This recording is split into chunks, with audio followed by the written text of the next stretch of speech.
நம்ம அவினாசில புதுசா ஒரு சூப்பரான பிராண்டட் ஃபேக்டரி அவுட்லெட் ஷாப் ஒன்று ஓப்பன் ஆக போகுதுங்க.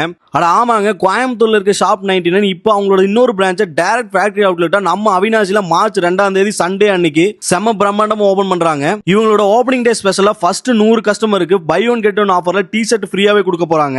அது மட்டும் இல்லைங்க, ஓப்பனிங் டே அன்னைக்கு ஹையஸ்ட் வேல்யூல பர்ச்சேஸ் பண்ற ஒரு கஸ்டமருக்கு 1000 ரூபாய்க்கு எக்ஸ்ட்ரா ஃப்ரீயாவே பர்ச்சேஸ் பண்ணிக்கலாம்னு சொல்லியிருக்காங்க. மெயினா இவங்களோட ஷாப்ல பாய்ஸ் அண்ட் கேர்ள்ஸோட பிராண்டட் டி-ஷர்ட்லாம் 99ல இருந்து ஸ்டார்ட் ஆகுதுங்க. அப்படியே கிட்ஸ் வியர்ஸ்லாம் வெறும் 29ல இருந்து ஸ்டார்டிங் பிரைஸா கொடுத்துட்டு இருக்காங்க. இங்க லேட்டஸ்ட் ட்ரெண்டிங்ல இருக்க டி-ஷர்ட், ஷர்ட், ட்ராக் பேண்ட், உட்டி, ஷார்ட்ஸ்னு எல்லாமே இங்க ஒரே இடத்துல வாங்கிக்கலாங்க. முக்கியமா நல்ல ட்ரெண்டிங்ல இருக்க அனிமி டி-ஷர்ட்லாம் நீங்க கேக்குற கேரக்டர்ல நீங்க கேக்குற மாதிரி கஸ்டமைஸ் பண்ணி கொடுக்குறாங்க. அப்படியே உமன்ஸோட பிராண்டட் டாப்ஸ், கிராப் டாப்ஸ், ஷார்ட்ஸ்னு எல்லாமே கிடைக்குங்க. முக்கியமா இவங்களோட ஆஃபர்ஸ் எல்லாமே எலிஜிபிள் பண்ணணும்னா இவங்களோட இன்ஸ்டா ஐடியும் நம்மளோட இன்ஸ்டா ஐடியும் ஃபாலோ பண்ணியிருந்தா மட்டும் போதுங்க. இவங்களோட ஷாப் எக்ஸாக்ட்டா நம்ம அவினாசில கோயம்புத்தூர் பைபாஸ் கட் ஆகிற இடத்துல இருந்து ஒரு 100 மீட்டர்ல லிங்கம்பாளையம் பஸ் ஸ்டாப்லயே லொகேட் ஆயிருக்குதுங்க. சோ மறக்காம எல்லாருமே மார்ச் 2ஆம் தேதி கண்டிப்பா உங்களோட ஷாப் விசிட் பண்ணி பாருங்க. அப்படியே இந்த மாதிரி யூஸ்ஃபுல்லான அப்டேட்ஸ்க்கு நம்ம பேஜை மறக்காம ஃபாலோ பண்ணி வச்சுங்க.